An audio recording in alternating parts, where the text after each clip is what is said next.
오늘은 일반화 선형 혼합 모형 그동안 그냥 심플 단순 선형 모형, 일반화 선형 모형까지 배웠고 이제 일반화 선형 혼합 모형을 배웁니다. 사실 이 강좌는 일반적으로는 학부 강의에서는 많이 다루지는 않지만 공교롭게도 이것을 정확하게 다루지 않으면 실제 데이터 분석하는 데 있어서의 가정들 이런 것들을 잘 맞지 않기 때문에 이 모델을 고민을 해야 되는 것이 현실입니다.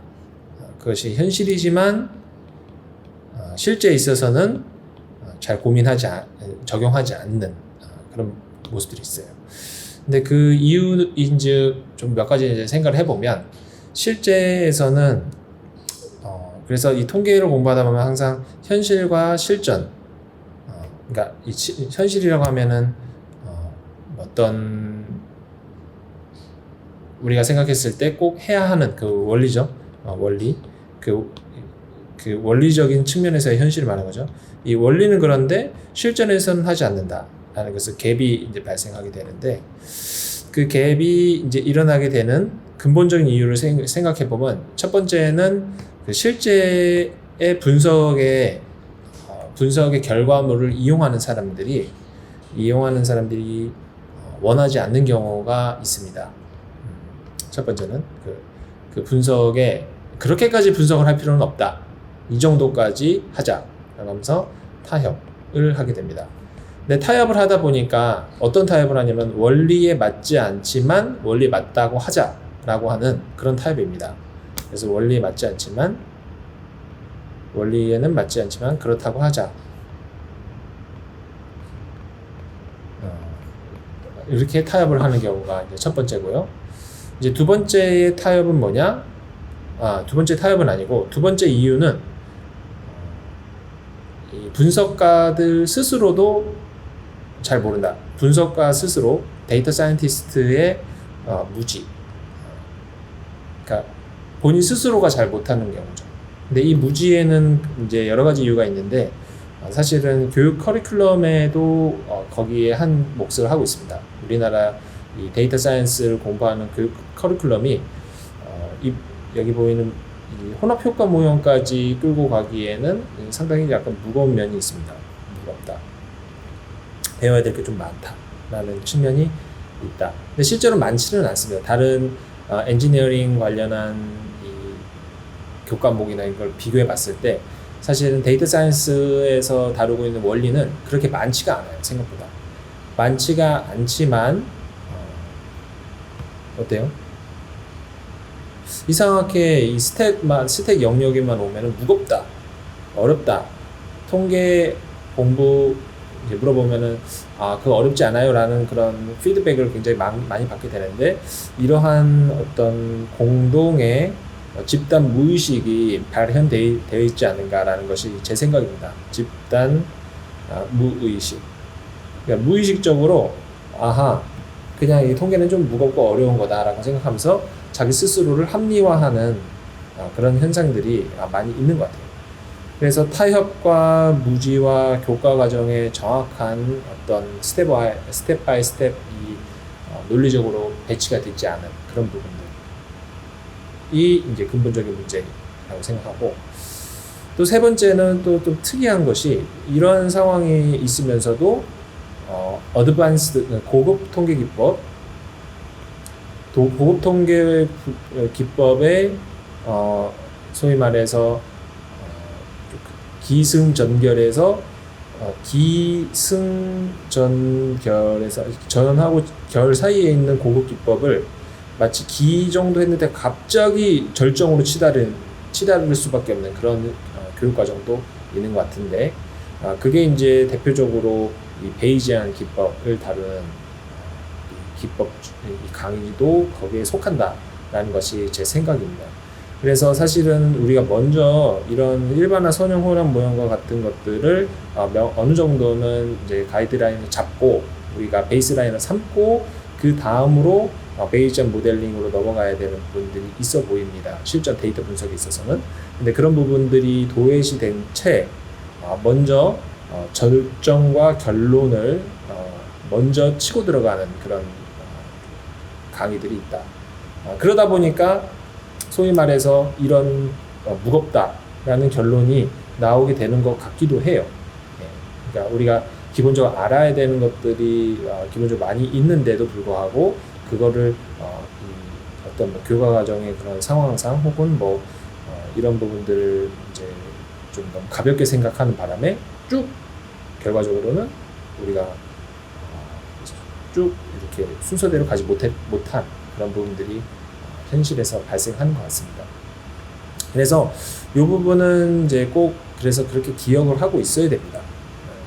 우리가 왜 일반화 선형 혼합 모형을 해야 되는지에 대한 어떤 자기 스스로의 어떤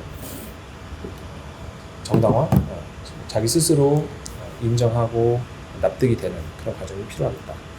그래서 이제 처음으로 나타나는 이제 데이터입니다. 개체 차이 모델링이라고 해서 개체마다 가지고 있는 특별한 차이를 우리가 모델링 안에 심어줘야 된다라는 것이 이 이야기의 첫 번째 논의입니다. 이 표는 기존에 한번 다루었었죠? 다루었었는데, 잠시만요. 지금 내가 마이크를 뭘로 쓰고 있지? 혹시 오늘 마이크가 좀 평소보다 잘 들리나요? 평소보다? 네. 그래요? 네. 평소에도 잘 들려요. 그래서, 선형 모형 발전에서 쭉 이렇게 나타나는데, 이제 일반화 선형 모형, 일반화 선형 모형, 계층 베이지 모형 이렇게 계층 베이지 모형 되는데, 이것을 이제 우리가 일반화 혼합 모형 7장을 이제 다루고 있다라는 것입니다. 우리는 근데 이 제너럴 일반화 선형 모형으로는 현실의 데이터 운용에는 무리가 있다라는 것입니다. 왜냐하면 이 카운트 데이터 오차가 이 포화송과 이항분포만으로는 잘 설명되지 않는다. 물론 지난번 설명드렸듯이 포화송과 이항분포만으로 우리가 하는 것이 어때요?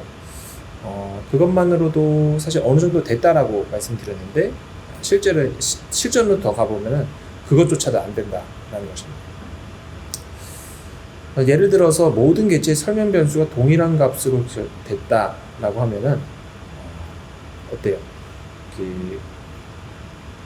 이 기존의 3장의 예제에서 관측된 개체차인 설명 변수와 차이가 없기 때문에 모든 종자 수가 평균이 동일한 포화송 분포를 따라야 된다라는 것이 우리가 알 수 있는 예제입니다. 그래서 이 모든 개체의 동일한 값으로 예를 들어서 이렇게 만일 크기가 동일한 이 식물이 있다고 했을 때 그랬을 때는 이게 모두 다 같기 때문에 크기가 모두 같기 때문에 평균이 기본적으로 같아야 돼요. 어떤 평균이냐면 여기 나오는 이 사과가 종자라고 한다면 이 종자가 서로 같은 것을 이제 의미하고 있습니다. 그런데 현실적으로는 설명변수 이외 나머지 조건이 동질이라는 조건을 만족할 수 없기 때문에 모든 개체에 일관적으로 적용할 수는 없어요. 우리는 이제 스터디 상에서만 우리가 예를 들어서 이 식물의 크기를 우리가 선택을 해놓고선 같지만 실제로는 다른 요소들이 많이 더 개입이 될 거 아닙니까? 그렇기 때문에 여기에서 발생하는 이 종자의 수들이 결과적으로 똑같이 될 수는 없다라는 것이 그 이유입니다. 그래서 일관적으로 적용하는 것이 실전에서는 이론상으로는 뭐 가능할지 모르겠지만 실전에서는 그게 쉽지가 않다.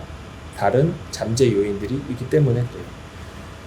그래서 그렇게 힘들 때문에 집단에 따라서 개체의 종자수 분포는 더 큰 오차가 생기게 됩니다. 그래서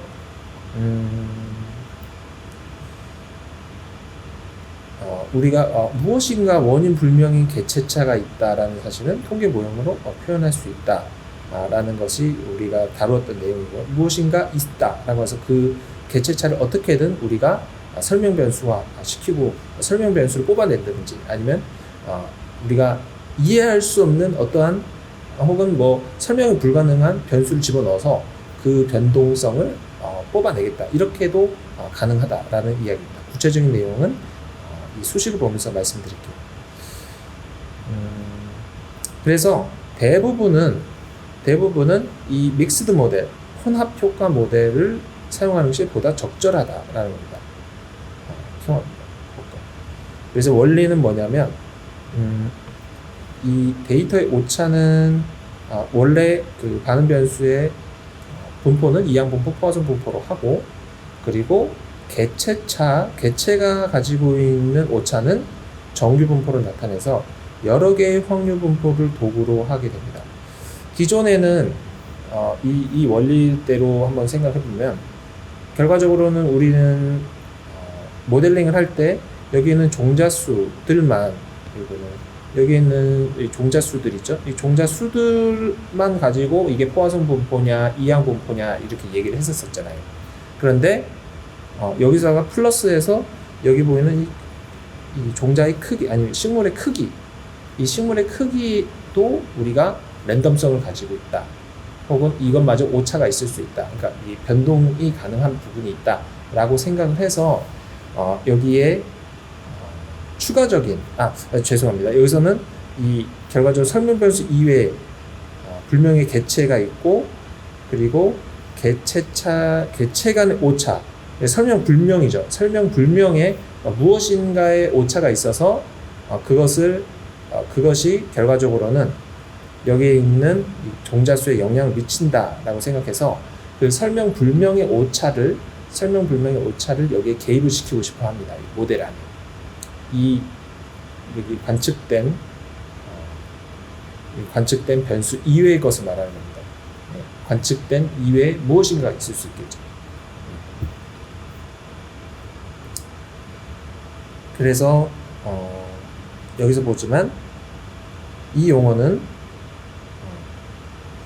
관측차가 데이터화하지 않았지만 개체와 조사지에 기인하는 원인 불명의 차이를 말합니다. 그래서 하지만 설명 변수로 사용할 수 있는 수치 인차는 개체차로 부르지 않습니다. 그래서 관측 데이터로 표현되어 있는 속성은 개체차가 아니에요. 그래서 아까 같이 식물의 크기 관측을 했잖아요. 그런 것들은 이제 개체차로 부르지 않고요. 관측자가 데이터화하지 않았지만 개체와 조사지에 따라서 우리가 지금 현재 말할 수 없지만 분명히 그런 것이 있을 것이다 라고 하는 원인 불명, 분명히 뭔가 있을 거다 라고 하는 그런 차이를 우리가 여기서는 개체차와 장소차라고 이야기하는 거예요. 근데 개체차와 장소차가 만약 계량화될 수 있다 라고 한다면, 계량화돼서 데이터화할 수 있다라고 하면 이 모델에서의 개체차와 장소차를 말하는 것은 아니다 라고 이렇게 이해하면 될 것 같습니다. 그래서 여기서는 이제 기본적으로는 이제 어떤 데이터를 가지고 있냐면 식물을 100개를 가지고 있습니다. 식물을 100개 가지고 있는데 거기서 종자를 뽑아내고 8개를 뽑아냈다고 합시다. 그런데 거기서 생존한 종자 수의 카운트가 반응 변수가 됩니다. 그리고 반응 변수는 그래서 생존 종자 수입니다. 생존 종자 수. 그리고 설명 변수는 여기서는 아까는 식물의 크기를 우리가 생각했었지만 여기서는 이 실험하고자 하는 사람의 그 실험 계획이 이파리의 숫자예요. 그래서 설명 변수를 여기다가 잎의 수 이렇게 해놓고 여기와의 관계를 보는 그런 스터디입니다. 이 두 가지.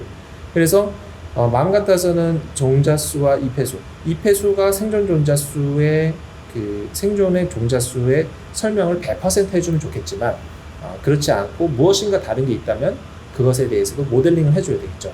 그런데 현재 스터디에서 그걸 모른다. 그게 뭔지 모르겠다. 그러면 일단 요 상태로 모델링을 가는 겁니다. 모르니까 그게 뭔지.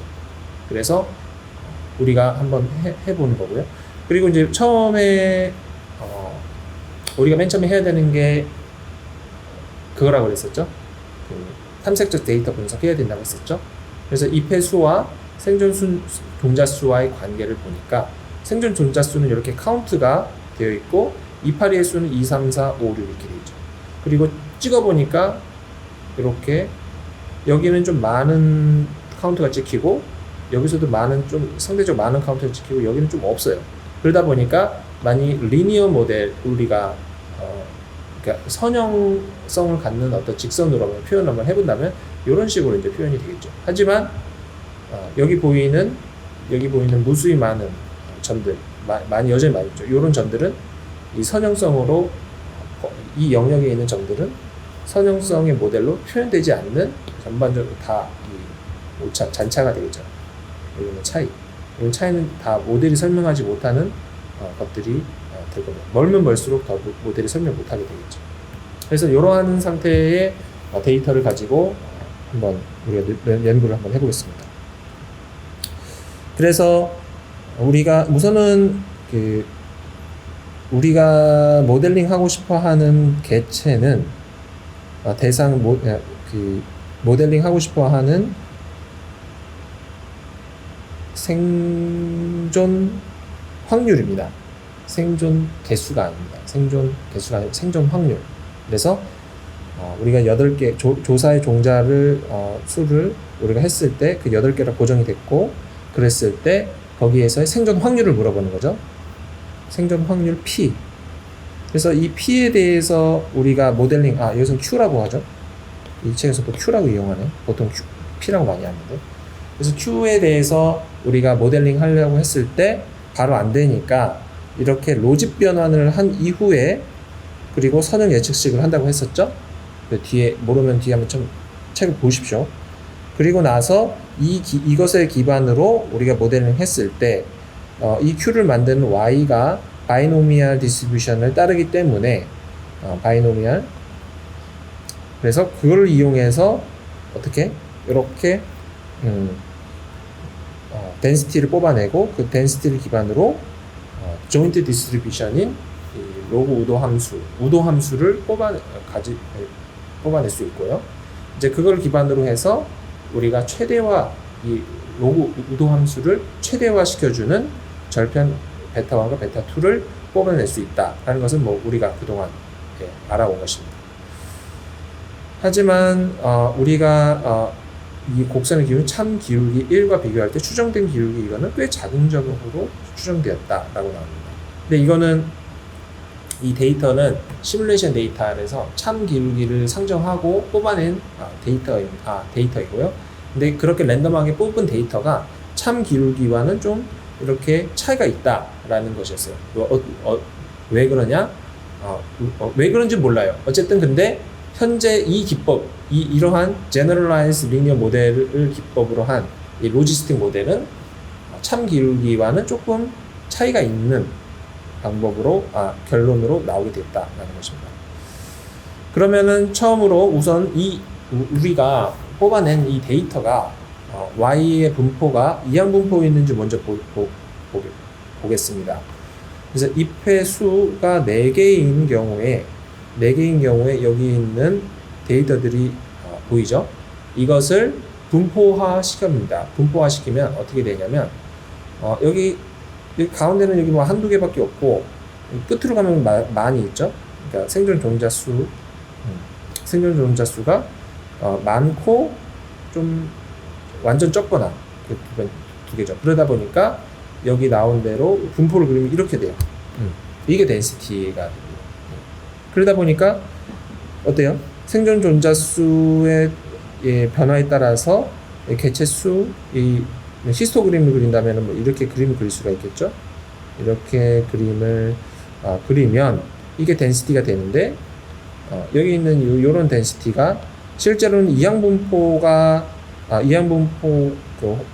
그 발생 확률 2분의 1로 했을 때 이항분포의 덴시티는 이렇게 된단 말이죠. 그러다 보니까 이 덴시티가 우리가 가정하고 있는 모델이 뭐냐면 바이노미얼, Y 카운트가 바이노미얼 디스트리뷰션을 따를 것이다 라고 가정을 하고 이렇게 카운트니까 바이노미얼 아니야? 하면서 그냥 그냥 이걸로 덴시티를 아까 로그 라이클리후드를 만든 거죠. 그냥 우도를 이걸 기준으로 만들었죠. 이걸 기준으로 만들어 버리니까 실제로 관측된 데이터는 이러한 덴시티를 가지고 있으니까 뭔가 안 맞는 것을 일단 기본적으로 발생을 볼 수 있습니다. 뭔가 처음부터 모델링 하기 직전부터 관측된 데이터의 덴시티하고 그리고 우리가 가정하고자 하는 덴시티의 차이가 이렇게 차이가 나버립니다. 자, 여기서 이제 벌써 꼬였다. 여기서 이미 꼬여서 뭔가 이상하다 이렇게 된 거죠. 뭔가. 그래서 실전에서는 이제 여러분들 데이터 사이언티스트가 되기로 이제 마음 먹었으니까 일단 데이터를 다루는 분들이면 여기서 다 벗어날 수가 없습니다. 그래서 이 문제하고 다 벗어날 수가 없어요. 로지스틱을 사용하든 말든 상관없습니다. 이 데이터는 항상 이런 식으로 주어지게 돼 있어요. 여러분들이 나중에 뭐 딥러닝을 이용하든 리그레션 트리를 이용하든 서포트 벡터 머신을 이용하든 다 이 문제는 똑같은 문제입니다. 거기에 기본적인 가정이 맞지 않으면은 이 모델 해석할 수도 없고 제대로 적합할 수도 없습니다. 그래서 이 예제를 잘 기억하고 있어야 돼요. 이건 어떻게 만든 예제죠, 사실은 설명을 위해서. 그래서 이가 x가 4인 경우에는 로지스틱 이렇게 돼서 생존 확률이 이 로지스틱 기반으로 봤을 때 생존 확률이 0.47인 이항분포가 됩니다. 그러나 이렇게 보듯이 이항분포를 따르기는 어렵다 이렇게 나옵니다. 지금 다루고 있는 n개의 종자 중 y개가 생존했다라는 카운터 데이터이지만 단순히 이항분포로 적합해서는 설명이 안 된다.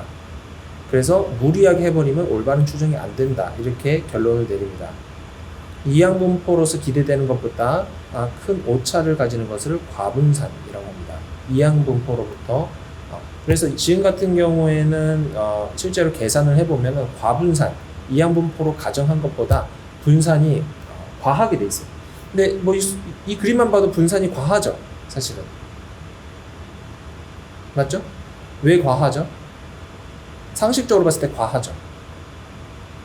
상식적으로 보면 지금 평균이 둘 다 여기인데 이 빨간색은 여기 이 평균에 뭉쳐 있잖아요, 지금 덴시티가.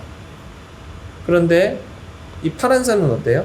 파란 선도 덴시티가 이렇게 돼 있으면 여기가 평균이라고요. 그런데 이 덴시티가 매스가 무겁죠, 여기. 무겁잖아요. 퍼져 있잖아요. 안에 뭉쳐 있는. 그러니까 당연히 관측된 데이터가 분산이 더 커져 있는 상태예요. 이거는 뭐 계산 안 해봐도. 그래서 이런 과분산 문제가 생기게 됩니다. 카운트 데이터인 것도 맞고, 바이노미얼 디스트리뷰션 해도 이론적으로 적합시키면 문제될 것은 없지만, 우리가 이항분포로 가정했을 때의 분산보다 훨씬 더 커져버려서 제대로 적합하기 어려운 것이 여기에 근본 이유죠. 그래서 이런 과분산 문제, 과분산이 뭐죠? 우리 바이노미얼 디스트리뷰션 이렇게 이런 식으로 알잖아요. 분산이 이런 식으로 되는 거를. 맞죠? 그래서 이런 가정이 들어가는데 이런 가정이 들어가는 것을 맞추지 못하니까 어려워지는 거죠. 안 맞아. 그래서 실제로 이게 분산 구해보면은 4하고 8, 그래서 관측된 데이터가 훨씬 크다라는 것입니다. 분산이. 그래서 실제 분산은 8.37, 기대되는 것보다 4배 정도 된다. 그래서 이럴 경우에는 이항분포로는 안 된다. 과분산이 일단 첫 번째예요. 그리고 이게 이제 첫 번째 이유입니다. 근데 과분산이 어디서 발생했죠?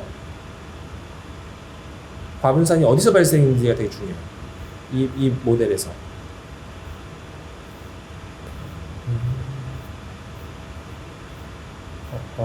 이 모델에서 과분산이 여기 이 모델이 기본적으로 이런 식으로 모델링을 했잖아요.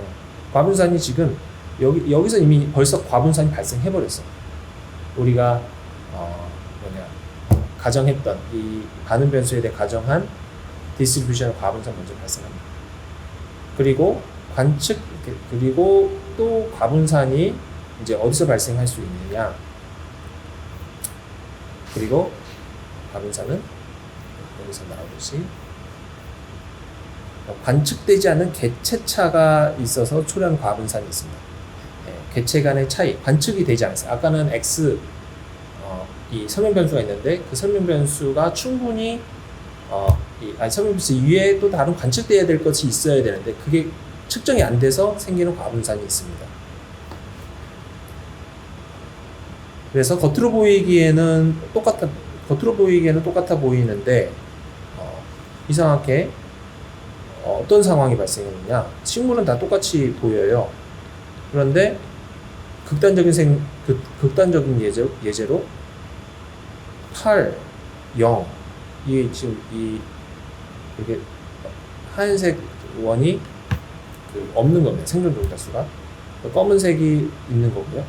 그래서 이렇게 생존이 완전히 있거나 없거나 아예 없거나 생존이 있거나 이렇게 됩니다. 그래서 황당한 거죠. 그래서 지금 조사 집단의 생존 평균은 놀랍게도 0.5야. 왜냐면은 식물 4개는 다 살았고 요거는 다 죽어버렸잖아요. 그러니까 0.5야. 네. 그런데 이 문제가 뭐냐? 그냥 이 8개, 이 전체 종자 수만 보는 게 아니라 그냥 8개체만 그냥 봅니다. 8개체에서의 분산을 그냥 구해 보면은 어떻게 돼요? 8, 0, 0, 8, 0, 8, 0, 8 있잖아요. 요 개체의 카운트. 요거를 분산을 구하면 이게 16이 됩니다. 그러다 보니까 이항 분포로부터 기대되는 분산은 2인데 이 뭐예요? 그냥 이렇게 이 각 개체 간에 나온 이 생존 종자 수의 분산을 구해 보니까 굉장히 커. 그래서 이 개체 간의 차이가 존재하면 또 과분산이 생겨요. 이 극단적인 예제에 의하면 개체 간의 차이, 개체 간에 비슷비슷해야 되는데 이 개체 간에 어떤 개체는 비실비실하고 어떤 개체는 되게 튼튼해. 비실하고 튼튼하고 이런 것이 개체 간의 차이가 크면 클수록 이 또한 과분산이 생기게 되는 원인 중에 하나입니다. 그래서 이렇게 모든 개체들이 과도하게 단순화된 가정에 기반하여 모든 개체의 생존 종자수의 분포를 하나의 이항 분포로 할 수 있다라고 하는 것이 실수였다. 이게 과분산. 안 된다. 사실은. 개체차. 근데 생각을 해보면은 만약에 지금 여기서 보면은 하나의 종자, 하나의 개체에서 여러 번 측정을 하게 된 거죠. 8번 각각 된 거죠. 하나의 데이터에서 여러 번 측정을 해요. 여러 번 씨앗을 여기 보면 뭐죠? 이 베르누이 트라이얼이 아닙니까? 까보고 생존했나? 또 까보고 생존했나? 까보고 이걸 보잖아요. 그런데 상식적으로 봤을 때 이렇게 하나의 개체에서 여러 번 측정하는 경우, 그래서 이거를 repeated measurement라고도 하고 한국말로는 반복 측정 자료라고 합니다. 반복 측정 자료. 하나의 개체에서 여러 번 측정한 거, 반복 측정 자료. 이렇게 반복 측정 자료가 있을 때 상식적으로 동원했을 때 각 개체마다 나오는 어떤 결과물들이, 물론 지금 여기 같은 카운트 데이터죠. 카운트 1이냐 0이냐 1이냐 0이냐 나오는 그러한 내용이 같을 리가 있나? 같을 리가 거의 없죠. 네, 같을 리가 없어요. 뭐 예를 들어서 혈압을 잰다. 체력 능력을 잰다. 뭐 예를 들어서 얼마나 오랫동안 그 등산을 갈 수 있느냐. 제가 이제 그 최근에 휴가 기간에 지리산 천왕봉 올랐습니다. 천왕봉. 사람들마다 다 기량이 달라요. 기량. 너무나도 틀려. 체력도 틀리고.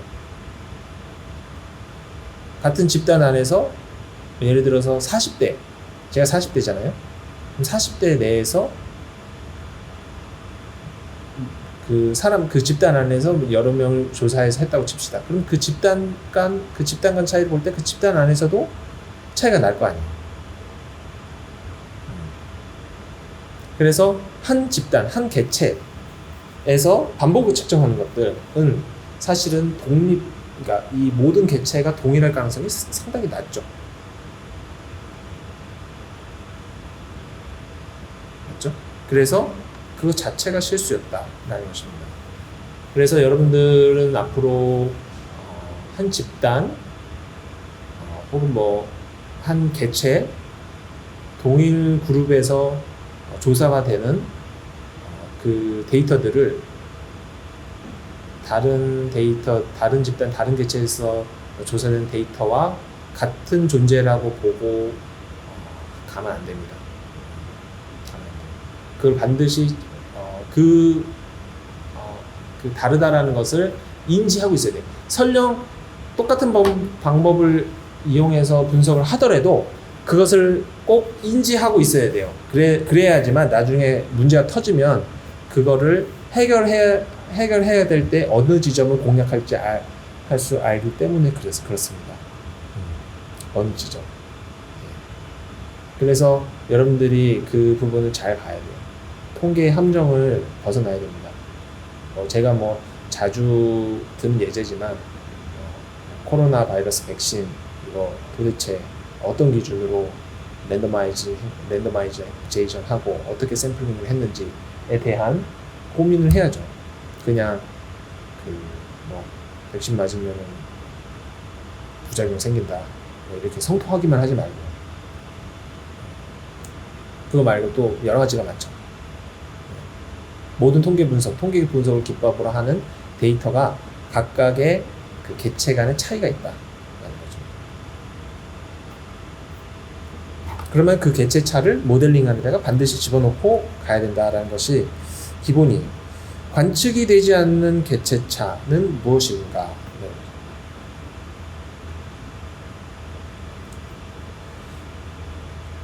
개체마다 무엇인가에 기인되어 있는 것처럼 보이는 차이입니다. 네, 무엇인가에. 네, 이거 정도는 사실은 기인 요소가 돼야 된다는 거예요. 각 사람마다. 어떤 사람은 체력이 되게 강한데, 이 사람이 딱 봤을 때, 뭐 건강해. 그리고 어떤 사람은 건강하지 않아. 이런 어떤 개체 간의 차이가 분명히 있어 보이는 듯한 것에 대한 차이, 이렇게 나와야 된다는 거죠. 뭐 예를 들자면은 여기 나오네요. 뭐 유전자라든지 연령이라든지 경험 이력 이런 것이 있을 수 있고, 비생물적인 것은 수분, 환경, 광학 다 다르다라는 미묘한 차이죠. 그래서 메디컬 저널에서는 이런 부분 있잖아요. 그래서 나이와 기본적으로 여러분들이 트리트먼트 효과를 볼 때는 나이와 뭐 체중 BMI랑 그리고 성별 이런 거는 디폴트로 들어갑니다. 디폴트. 왜냐면 이것에 대한 차이는 무조건 있을 거라고 생각하기 때문에 이러한 것의 변동성을 일단은 최대한 제거해주고 싶기 때문에 그래요. 근데 여기서 다루고자 하는 그 내용하고 이야기하고자 하는 거랑은 좀 약간 다른 얘기긴 합니다. 어쨌든 여기 왜냐면은 우리는 어쨌든 개체 간의 여러 번 뽑힘으로 인해서 이야기하는 거고, 물론 그 개체가 아니라 집단 간의 비교를 한다 그러면 또 똑같은 얘기가 돼요. 그 집단 안에 나이 그룹을 나눌 수가 있잖아요. 예. 그래서 그 나이 구분을 나눌 수 있는 그 어떤 집단이 가지고 있는 고유의 속성이 있을 수 있어요, 말이에요. 근데 그거를 고려하지 않고 모델링 해버리면 또 안 된다라는 것입니다. 그리고 지금 같은 경우는 식물이기 때문에 장소에 대해서도 뭐 문제가 있어요. 그래서 그런 걸 장소차, 블록차라고 하는데 사실상 뭐 개체차로 취급을 그냥 똑같이 해버릴 수 있어요. 예. 그냥 그 화분을 식물로 보는 거죠, 그냥. 그 화분 자체를.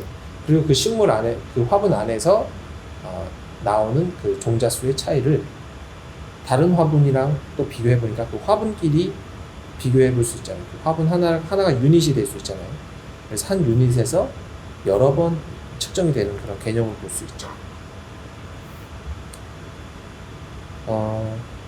개체차, 장소차가 식별을 할 수 있건 없건 이 식물에 영향을 주고 있는 모든 원인을 특정하는 것은 아무리 노력해도 안 돼요. 그렇죠? 안 됩니다. 하지만 이것이 이제 원인 불명이면서도 이 어느 정도 반응 변수에 미친 영향을 설명할 수 있는 통계 모형이 필요하다. 예, 원인 불명. 예, 분명히 개체 간에 뭔가 차이가 있을 거다라고 생각하고 있지만 그게 어떤 영향이 있을지는 우리가 알지 못하지만 확실하게 개체와 장소 차는 있을 거다라고 생각을 하면서 진입하는 거죠. 때로는 이런 문제가 생길 수 있습니다.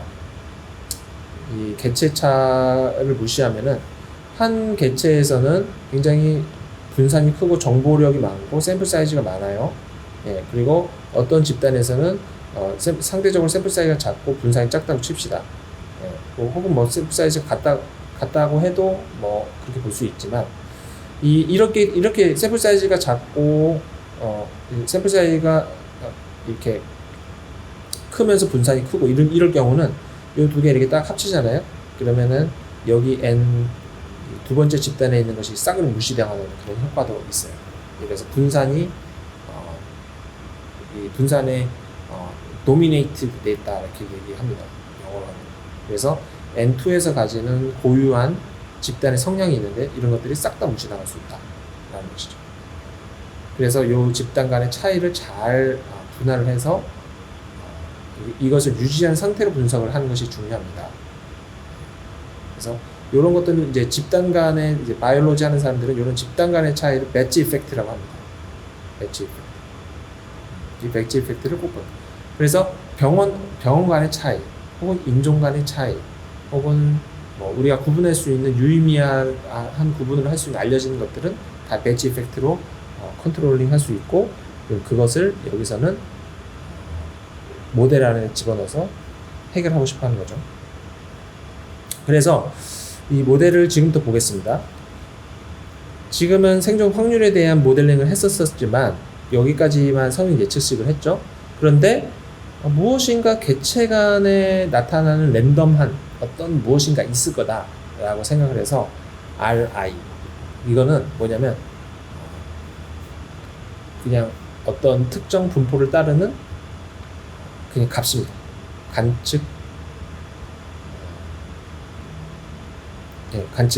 관측되고 있는 개체고요. 근데 이 모형은 그 개체가 가지고 있는 어떤 변동성이 있을 수 있잖아요. 그 개체 간에 있는 변동성. 근데 하지만 무엇인지 모르겠어. 그래서 그냥 이거를 랜덤하게 놔버립니다. 랜덤하게 놓고 그 랜덤에 대한 모습은 마이너스 인피니티에서 플러스 인피니티까지 범위를 취하는 그냥 연속값이고 그리고 그것의 평균은 0으로 그냥 가정합니다. 그렇게 가정하고 하면 기본적으로 여기서는 아니라 이 모델을 0으로 가정하면은 이제 믹스 모델이 아닌데 0이 아니게 될 수 있는 거죠. 이게 0이면 이제 날아가 버리니까 제가 설명을 잘못했어요. 이것은 평균에 대한 이야기인데 어쨌든 이것을 0으로 설정하지 않고 이 랜덤적 요소가 있을 거다라고 생각하는 거죠. 그래서 만약에 이게 0보다 크면은 평균적인 개체보다 생존 확률이 높고 이거보다 이게 작으면은 낮게 된다. 이렇게 얘기 나오는 거죠. 개체마다. 여기는 I는 개체를 나타내는 인덱스입니다. 개체의 뭐 레이블이라고 볼 수 있어요. 뭐 1번 환자, 2번 환자 이렇게 얘기할 때 그 레이블, 혹은 여기서는 1번 식물, 2번 식물 이렇게 얘기할 수 있고요. 그리고 이 개체차를 나타내는 이 모수가 각각 있는데, 이 개체차 보면은 1번 식물부터 100번 식물까지 각각 무엇인가 원인 불명에 설명할 수 있는, 설명 안 되는 개체차가 있다라고 생각을 한 거죠. 그래서 R이 1번부터 그 100번 식물까지 이렇게 존재하는 것입니다. 그래서 됐습니다. 그리고 이 개체차가 평균 0, 표준 편차 S인 정규 분포를 따른다고 가정을 합니다. 네, 정규 분포, 여기서는 정규 분포를 가정을 하고 하는데, 그 이유는 이게 올바른 분포 때문에 그런 건 아니고, 이렇게 하면 편리하다, 이렇게 하면 에스티메이션이 쉽다라는 것이 기본이고, 그리고 어느 정도 그동안 많이 해보니까 어느 정도 잘 되니까 이 정도로 하자라고 하는 어떤 모종의 경험적 합의도 있는 것입니다. 그리고 한 단계 더 단순화하기 위해서 각 개체 Ri는 개체 간 서로 독립 확률 변수다라고 합니다. 그래서 식물 1과 식물 2와 3과 4가 이게 다 독립이다 라고 하는 거죠. 근데 만약 독립 아니다? 그러면은 예를 들어서 1번과 2번이 독립이 아니다? 그럼 이거 묶어가지고 또 이것의 집단 간의 차이, 혹은 뭐 R99, 100은 또 서로 같은 집단이 있어 독립이 아니다, 이렇게 하면은 이것을 또 컨트롤 해주는 추가 변수를 또 넣어줘야 됩니다. 추가 랜덤 변수를 넣어줘야 된다라고 생각합니다. 그렇게 이해하시면 되겠습니다. 근데 여기서는 각 개체 간에 보이는 그 랜덤 요소들을 나타내는 것은 독립이다. 각 개체 Ri는 서로 독립이다 라고 해서 좀 더 계산을 쉽게 만들고 싶은 것이고요. 그래서 Ri의 분포는 이렇게 정규 확률 변수로 표현이 된다라는 것입니다. 그런데 이 S는 여기 보면 분산이고, 분산인데 개체차가, 자, 예를 들어서 1번은 3일, 개체차 분산이 3이라고 하면 이렇게 크고, 2번이라고 하면은 이렇게 좁고, 이렇게 되는 거죠. 그래서 여기서 나타내는 바는 무엇이죠? 개체 간에 보여줄 수 있는 분산이 클 수도 있고 작을 수도 있다는. 작으면 하나의 값으로 나올 확률이 되게 높겠죠. 크면은 여러 가지 다른 값으로 나타날 확률이 클 거고요. 그래서 S가 크면 개체차가 큰 집단이고, S가 작으면 개체가 작은 균질한 집단이다. 그리고 개체차 오차가 크면 클수록 과분산이 심해질 것이다 라는 것도 당연하죠. 그것도. 그래서 왜냐면 분산이 크니까 그걸 추가 분산을 거기다 더해주겠다는 생각한 거잖아요. 그래서 오차가 작은 경우에는 여기 보면 여기 하얀색 점을 봐야 됩니다. 이 하얀색 점이 이런 식으로 지금 바이노미얼 아까 그 가정을 했을 때 이런 식으로 지금 나오게 되지만, 만약에 난수를 지금 이거는 이제 추가적으로 우리가 실험한 데이터입니다. 실험 데이터. 그런데 만약에 오차가 큰 경우에는 이렇게 자기 맘대로 이렇게 뽑혀버립니다. 오차가 크니까. 그러니까 더 이상 이항 확률 변수를 잘 따르지 않게 되는 거죠. 아까 그 데이터하고도 별개의 지금 실험을 한 겁니다. 이항 난수를 발생시킨 거예요. 그래서 결과적으로는 오차가 크면 어때요? 오차가 크면 이항 분포를 좀 덜 받아들이고, 오차가 작으면 이항 분포를 받아들이고, 이렇게 선택적으로 우리가 모델 안에서 각 개체마다 선택을 할 수 있게 만들어 주는 거죠. 그래서 이 내용을 한 번에 다 종합해서 이제 설명을 하자면, 이 혼합이라는 것은 고정 효과와 랜덤 효과가 합쳐져 있는 것이다, 이렇게 이해하시면 돼요. 고정 효과는 우리가 이미 분석하고자 하는 그 관측된 데이터, 설명 변수죠. 이 경우에는 뭐죠? 잎의 수였죠. 잎의 수. 그 랜덤 효과는 아까 말한 각 개체마다 보여주는 고유한 랜덤한 차이, 랜덤한 각 개체 차를 아까 Ri부터 R100까지 이 추가적인 항을 도입했다고 말씀드렸었잖아요. 그래서 아까 Ri는 랜덤 효과, 개체 간의 차이, 그리고 이거는 여기 요거는 고정 효과라고 이해하시면 되겠습니다. 그래서 고정 효과와 나머지는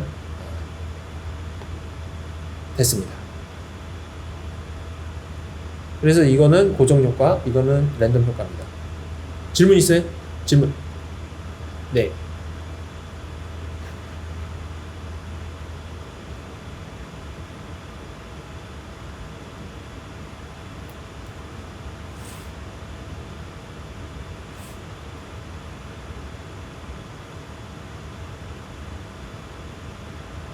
네.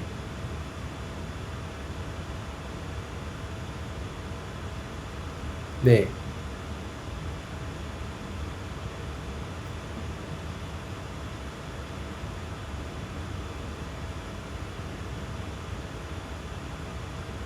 좋은 질문입니다. 여기서 가장 첫 번째 큰 차이는 이 지금 랜덤 효과 있잖아요. 여기. 이 랜덤 효과는 관측된 데이터가 아니에요.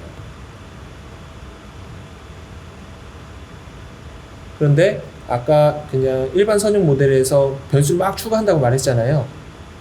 그 추가하는 변수는 관측 데이터입니다. 예, 그게 가장 큰 차이예요. 예. 근데 아까 이야기한 대로 만약에 이 일반 선형 리그레션의 이런 리그레션 타입에서는 아무 변수를 집어넣어도 그 토탈 리그레션 레지듀얼이 작아지게 돼 있습니다. 이게 작아지게 돼 있어요. 결과적으로. 그렇기 때문에 여기에다가 어떤 걸 추가적으로 넣어서 우리가 여기 보이는 여기 반응 변수의 분산을 설명을 하고자 하는 그런 방향성은 똑같아요. 그런데 아까 이야기한 대로 그 심플 레귤레이션에서 우리가 변수 추가해서 하는 방식은 관측 데이터를 그냥 이용하는 거고요. 이거는 관측 데이터가 아닙니다. 그 차이가 있어요. 네, 좋습니다. 아주 좋은 질문 감사합니다. 네. 그래서 추가적으로 어떤 일을 해야 되냐면 여기에 관한 에스티메이션, 우리는 그동안 이 베타 1, 베타 2에 대한 에스티메이션만 했었잖아요. 근데 이 RI에 아까 같은 모수 시그마가 있었잖아요. 여기에 대한 처리가 또 추가적으로 들어가야 돼요. 이거를 어떻게 해결할지에 대한 이야기를 해야 됩니다. 그래서 그 부분이 차이가 있고, 여기 나오네요. 그러다 보니까 문제는 각 개체차마다 가지고 있는 이 모수라고 볼 수 있는 RI, R2, R. 요거를 어떻게 처리하느냐가 문제가 됩니다. 이거를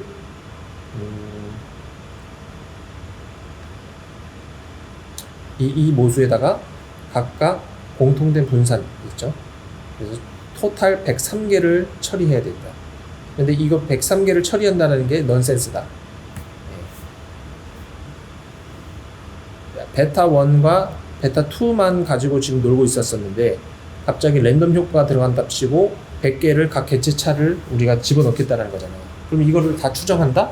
이거 다 추정하고 랜덤 효과가 들고 있는 분산까지 해서 103개를 MLE를 돌린다는 것이 배보다 배꼽이 더 크다라는 것이고, 결과적으로는 어떻게 해결을 하냐면 우도 함수를 적분을 해버립니다. 우도 함수, 이게 지금 우도 함수죠. 우리가 가지고 있는 거, 그렇죠? 이 우도 함수는 이 모수를 들고 있는데 이 모수를 들고 있는 이 우도 함수를 우리가 없애고 싶은 이 모수 RI를 곱해주고 그것에 대해서 적분을 해주면 결과적으로 이 덴시티에서는 우리가 적분한 대상 이 모수가 사라지게 됩니다. 이렇게 요걸 이용해서 그렇게 됩니다. 요거는 뭐 수리적인 거니까 좀 한번 생각 한번 해보세요. 기본적인 프로바빌리티를 이용해서도 나타나요. 그래서 뭐 기존의 뭐 y 베타 1, 뭐 베타 2 이렇게 우리가 이게 이제 기본적인 우도잖아요. 기본 이제 우도에서 이 우도가 덴시티네요. 예, 덴시티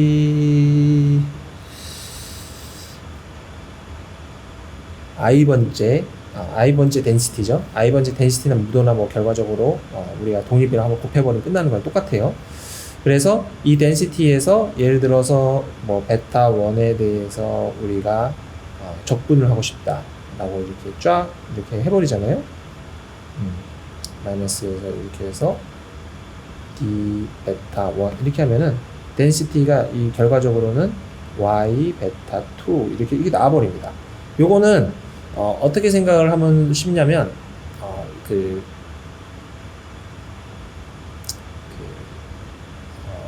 마지널 디스트리뷰션 구하는 거라고 생각하셔도 괜찮을 것 같아요. 마지널 디스트리뷰션에서 우리가 한쪽으로 다 몰아세워서 그때 컨셉 한번 수리통계학 책 한번 찾아보시면 이해할 수 있을 것입니다. 이거는 근데 기본적인 대수예요. 이해하시면 될 것 같고요. 조금 더 이해가 안 되면은 요거 이 인테그랄이 아니라 이 이산 확률 변수를 이용해서 생각을 해보면은 또 당연합니다. 이 결과도 마지널 디스트리뷰션 구할 때 쓰는 방식이고 수리통계학의 마지널 디스트리뷰션에서 있는 내용을 한번 찾아보시면 좋을 것 같아요. 그래서 결과적으로는 이렇게 해서 이 우도가 똑같은 우도였는데 이 R이 사라진 우도가 되어버립니다. 이 그러니까 적분을 해버리면. 그리고 이거는 그냥 이 R 값에서 그 기대값을 구해서 이 여러 가지 R 값의 기대값을 구하는 것을 의미하기도 합니다. 그리고 근데 그 기대값은 이 가중 기대값이에요. 가중 기대값. 이 ri가 각각 곱해진 이 가중 기대. 인테그랄이 이 가중된 그러니까 probability의 가중합이라고 볼 수 있잖아요. 그 정의에 의하자면은. 그래서 가중 기대값을 구한 것이다라고 생각하시면 될 것 같고, 이거를 그대로 우리가 가져와서 보면은 덴시티가 있고 덴시티가 각각 있죠. 덴시티가 여기서 보면은 각각의 덴시티, 자 이거 지워보고 첫 번째 덴시티 여기가 1번 붙이면 첫 번째 덴시티죠. 예, 그리고 이 두 번째 R에 대한 분포, 그게 이제 첫 번째 덴시티, 이게 아까 보는 P 이 Y의 뭐 베타 1, 베타 2, 뭐 R1 이렇게 되는 거죠. 그리고 이게 P, R1의 S 이렇게. 그래서 이 두 개를 곱한 거죠, 이게 각각. 맞죠? 그래서 이거 두 개 곱해서 이렇게 나오고, 또 두 번째 거 이제 Y가 2일 때 나타내는 거, 또 두 번째는 또 이렇게 되고. 그래서 결과적으로는 이렇게 있는 것을 그냥 곱해서 이 덴시티가 있고 그 덴시티의 확률에 대한 가중, 그 덴시티에 대한 확률에 대한 가중,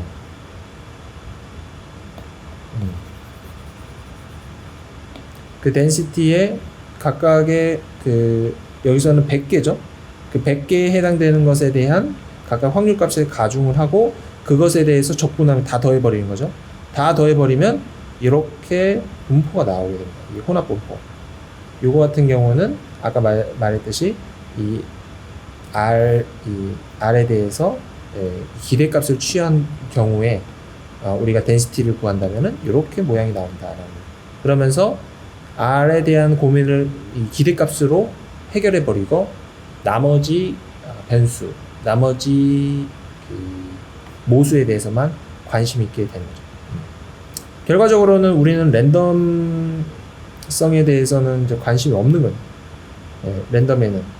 랜덤에는 관심이 없고 어디에만 관심이 있는 거죠?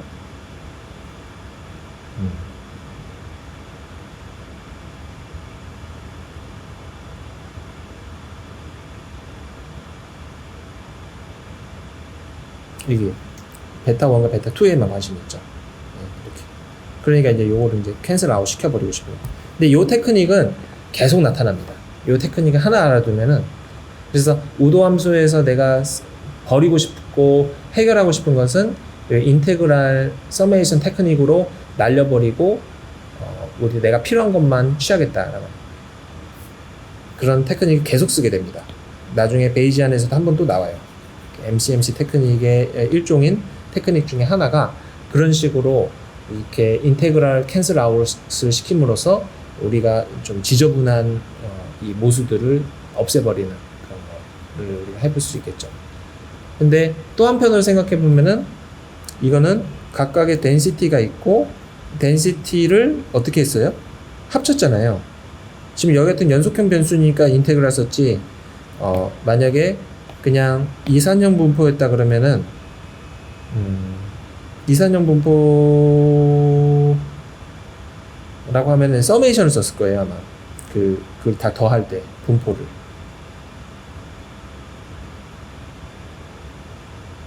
그래서 지금 여기서 이상형 분포, 잠깐만요. 서메이션을 썼겠네요, 여기서도. 모든 값에서도 이제 포함이 되는 거니까. 그래서 결과적으로는 이게 이제 분포의 믹스처를 이제 말하게 됩니다. 분포의 믹스처. 분포, 그러니까 여러 가지 분포의 믹스처 형태를 떼어 있어.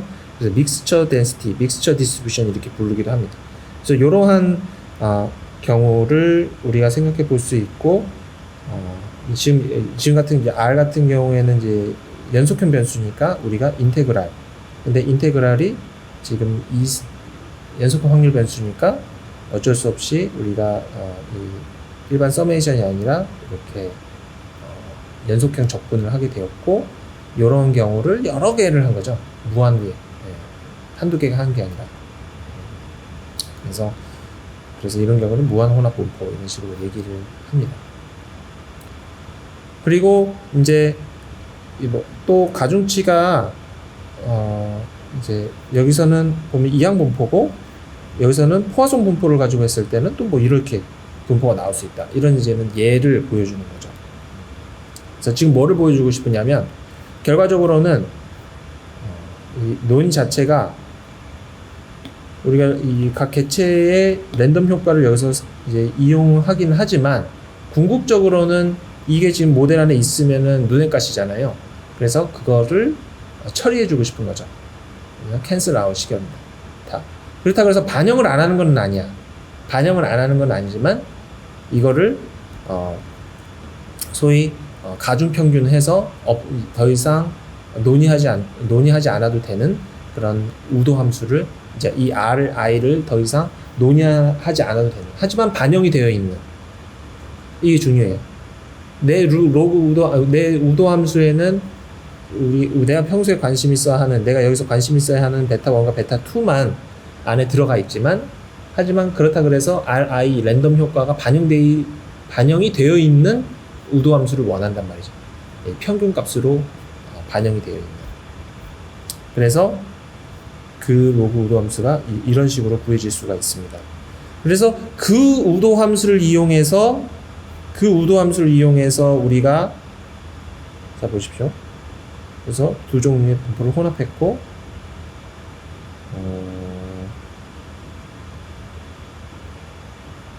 이거 다 얘기한 겁니다. 얘기해서 이제 그 우도 함수를 이용해서 우리가 이야기하는 것이 바로 여기입니다. 여기. 네, 여기서는 베타 1과 베타 2와 S. 근데 S는 여전히 살아있는 부분이기 때문에 S 내비둡니다. 우리가 아까 각 개체차마다 가지고 있는 것이 문제가 됐지, 공통으로 가지고 있는 건 또 괜찮기 때문에 S를 남겨놓고 최후 추정치를 찾는 문제로 바뀌게 됩니다. Li 여기 아까 정의를 했죠? 이렇게 이런 식으로 정의를 하고 넘어갑니다. 그래서 결과적으로는 이 믹스처 디스트리뷰션이 있어야 돼요. 요 믹스처 디스트리뷰션이 있고 구해야 됩니다. 믹스처 디스트리뷰션을 구하는 게 이제 문제가 되겠죠. 쉽게 구해지면은 되겠지만 쉽게 안 구해지면은 이거는 문제가 됩니다. 그래서 여기 보면은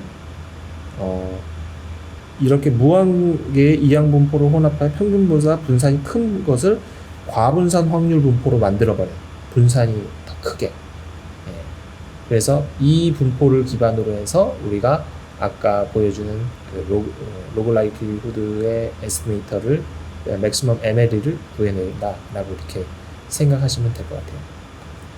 그래서 이 혼합된 분포는 평균보다 분산이 크기 때문에 과분산 카운트 데이터를 다루는 통계 모형으로서 적당하다 이렇게 얘기합니다. 그래서 지금 이렇게 혼합된 데이터, 이 혼합 모델로 이 혼합 모델에 기반한 덴시티를 이용해서 우리가 우도 함수를 구하고 그리고 마무리 짓습니다. 그런데 이거를 그러면 미분하거나 이렇게 맥시마이제이션 하는 것, 각각의 베타에 대해서 맥시마이제이션 하는 것은 우리가 관심 있어 하는 대상은 여기서는 아니에요. 여기서는 GLMM 이렇게 여기서 함수를 이용해서 구해냅니다. 그래서 이거를 이제 하는 거는 또 여러 가지 방법이 있어요.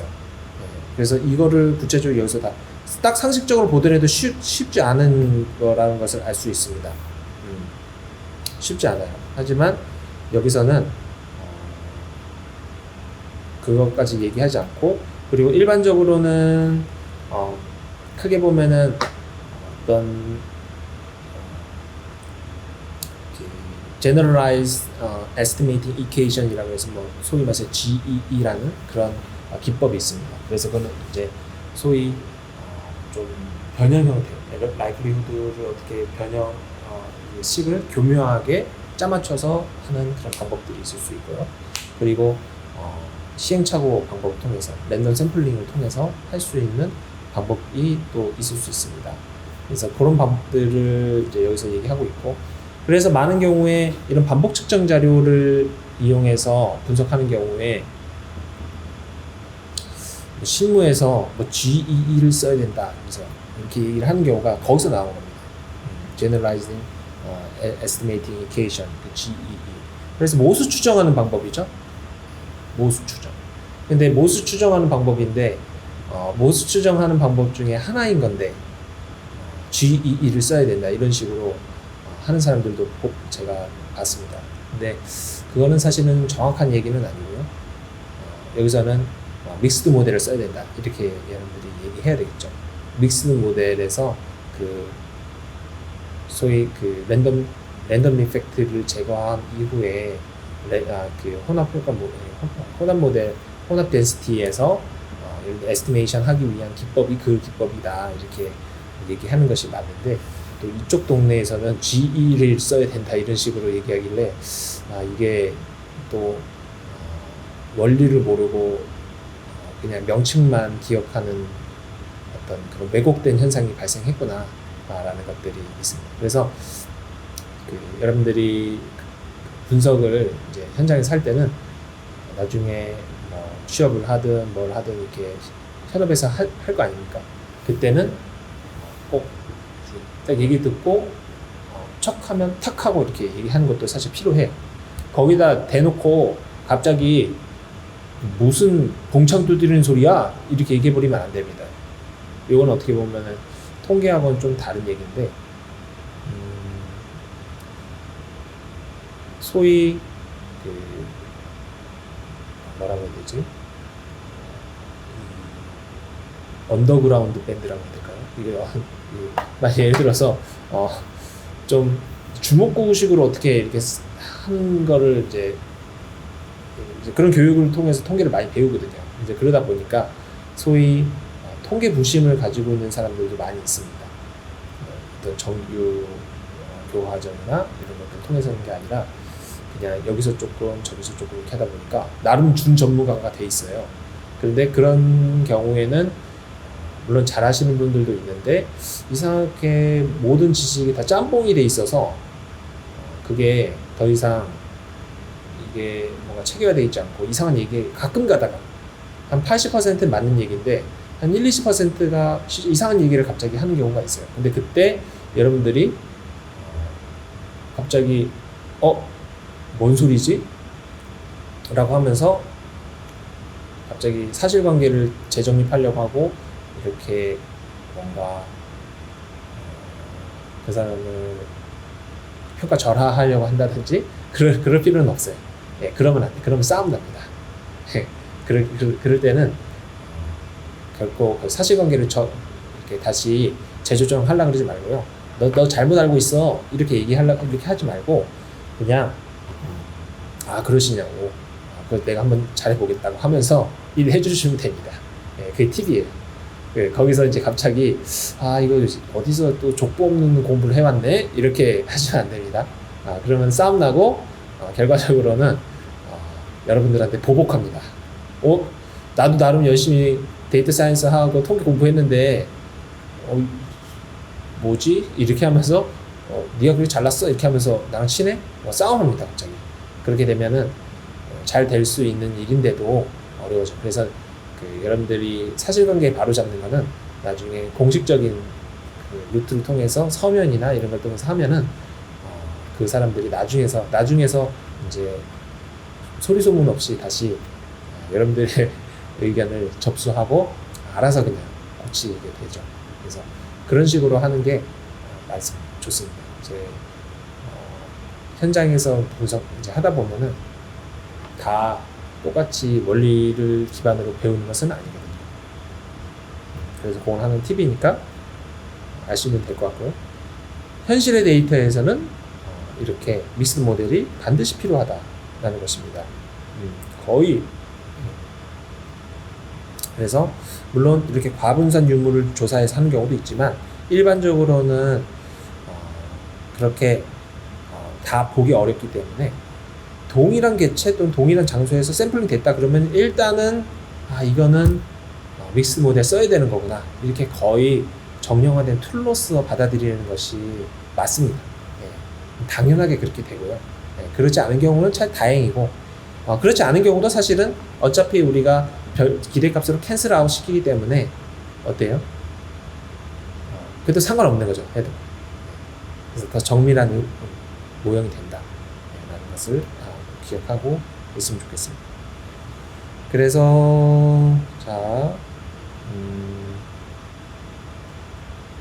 여기까지 했고 보면 이제 이 반복하는 것이 나오죠. 의사 반복해가지고 각 하나 식물에서 4개를 추출해. 한 식물에서 4개를 추출해. 이런 것들을 이제 의사 반복이라고 합니다. 의사 반복. 수도 레플리케이션이라고 하는데 그래서 우리가 말하는 반복 측정이라는 것은 다 수도 레플리케이션, 의사 반복을 얘기를 해요. 반복은 그냥 한 식물에서 하나, 한 식물에서 하나를 계속 추출하는 걸 반복한다 그래서 그냥 반복이고요.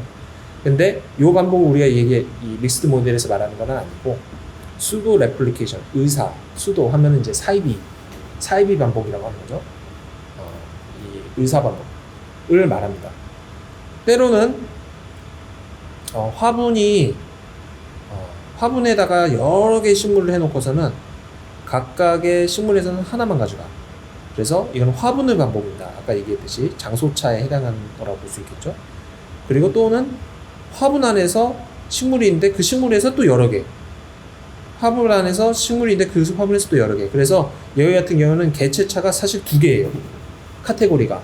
식물에서도 나오고 화분에서도 나오는 이 2가지. 그러면 결과적으로는 이 화분에 대한 랜덤 이펙트와 그리고 그 개체로부터 출발하는 랜덤 이펙트를 동시에 고려해 줘야 됩니다. 그래서 이거는 어떻게 해야 됩니까? 그 덴시티 인테그랄을 2번이나 해줘야 돼요. 네. 2번이나 해주면서 가야 되는 경우. 더 복잡해지겠죠.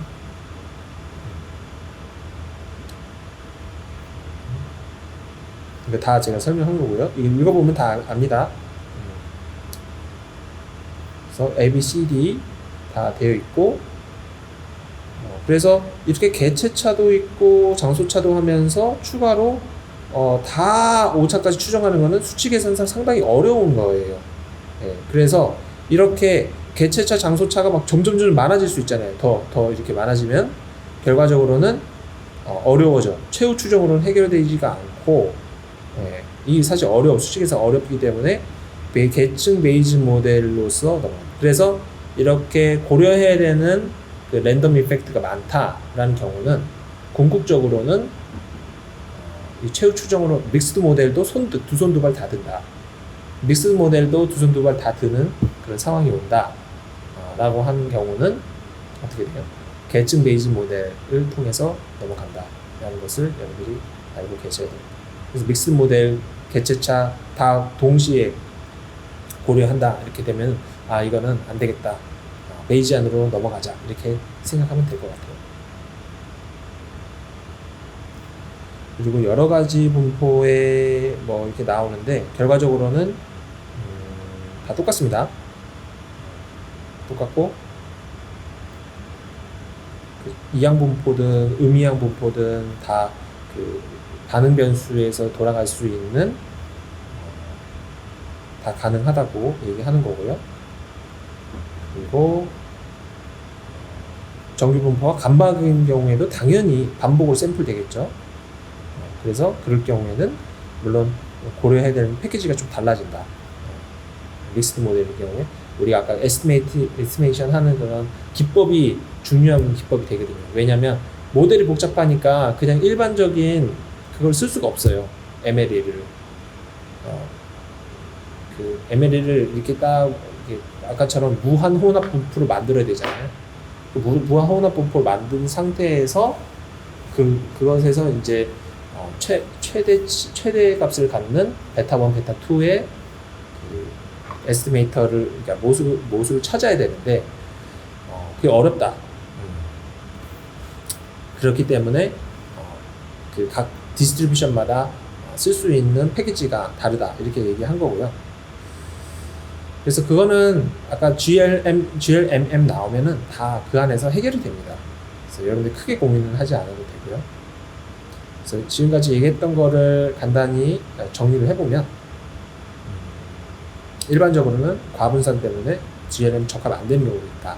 하지만 집단에서 랜덤으로 여러 번 측정했다고 하면은 대부분 과분산으로 나오게 되고 그냥 설령 그렇지 않다 하더라도 GLMM으로 안전빵으로 가는 게 믹스 모델로 가는 게 안전빵이다 라는 것입니다.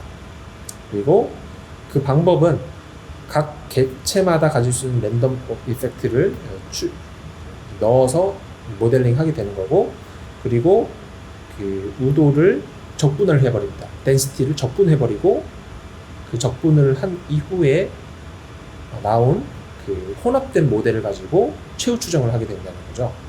그래서 우리가 관심사하는 그 모수의 최후 추정을 하고 이 랜덤 이펙트는 그 고려한 우도를 이용한다라는 것입니다. 그게 일반화 선형 혼합 믹스드 모델을 말하는 거고 그리고 하나의 장소에서 하나의 개체도 여러 번 데이터 이게 리피티드 메저먼트 의사 반복이죠. 그럴 경우는 무조건 한다.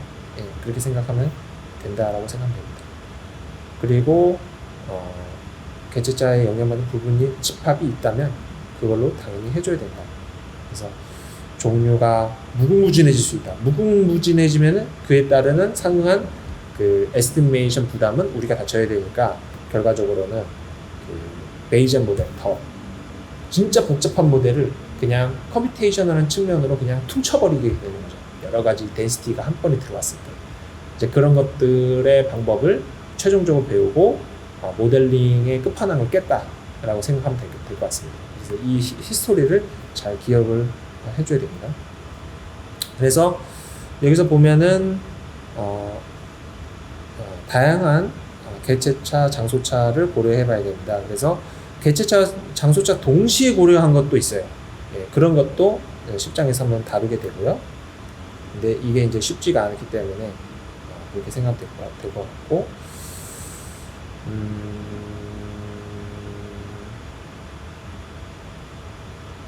됐습니다. 나머지는 8장 보면서 얘기를 드리도록 하겠습니다. 자, 여기까지가 오늘 일반화 선형 혼합 효과 모형으로 되게 된 거고, 이제 잊지 말아야 될 것은 개체차를 고려해서 최종적으로는 원래 우리가 해석하고 싶어하는 베타1과 베타2를 더 정밀하게 추정해서 해석하고자 하는 것이 이 방법론의 핵심입니다. 그래서 여기까지 이야기하면은 이제 중요한 내용은 다 다룬 것 같습니다. 네, 내용 설명은 이제 여기까지 하도록 하겠습니다.